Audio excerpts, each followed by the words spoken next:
Pour décrire la vie artistique d'Olivette Hudon, il faut de la soie et du fil d'arc-en-ciel. Elle a taillé des kilomètres de tissu, usé plusieurs paires de ciseaux et des centaines d'aiguilles pour vêtir nos comédiens professionnels et bénévoles qui habitent la scène depuis des décennies. Mais Olivette, artiste costumière, a fait beaucoup plus que parer les interprètes des nombreuses productions créées au Saguenay-Lac-Saint-Jean. Elle a été la présence chaleureuse, le soutien indéfectible, l'oreille attentive, l'épaule compatissante, la médiatrice compréhensive qui, dans les coulisses, se donnait sans réserve pour tenir à flot toutes les espérances des créateurs comme des interprètes.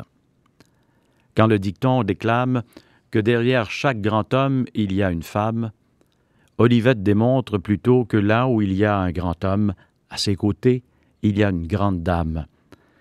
Son époux, l'homme de théâtre Ghislain Bouchard, n'a jamais cessé de le clamer, utilisant un « nous » inclusif dans chacun de ses projets.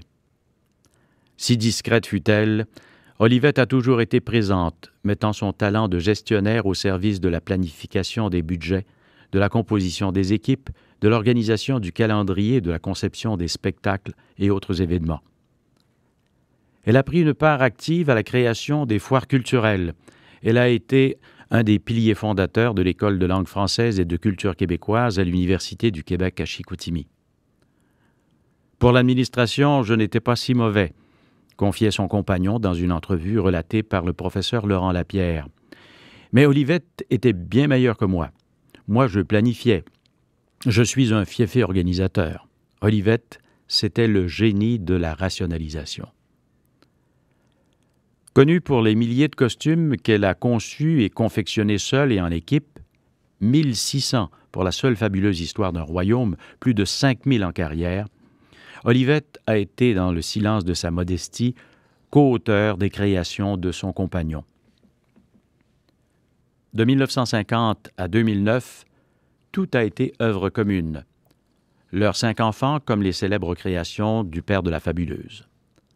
Ensemble, en 1955, ils ont fondé le Théâtre du Coteau, sur le coin de la table de la cuisine de la rue William. Olivette était là, au temps de la marmite, peaufinant les textes et surveillant le maquillage, comme au temps du Théâtruc, jusqu'en 1977 à l'UQAC. Née à Héberville de parents musiciens, secrétaire bilingue diplômé qui a parfait sa formation par des cours d'administration spécifiques à la gestion des commissions scolaires et des affaires municipales, secrétaire trésorière adjointe de plusieurs corporations, Olivette Hudon n'a jamais pris ombrage de ne figurer qu'en fin de reportage pour avoir réalisé les costumes de telle ou telle production. Derrière ces quelques mots, elle sait que nous savons que se résume le partage exceptionnel de toute une vie vouée à l'art de la scène et à son développement au Saguenay-Lac-Saint-Jean. Costumière et collaboratrice indéfectible est reçue membre de l'Ordre du Bleuet.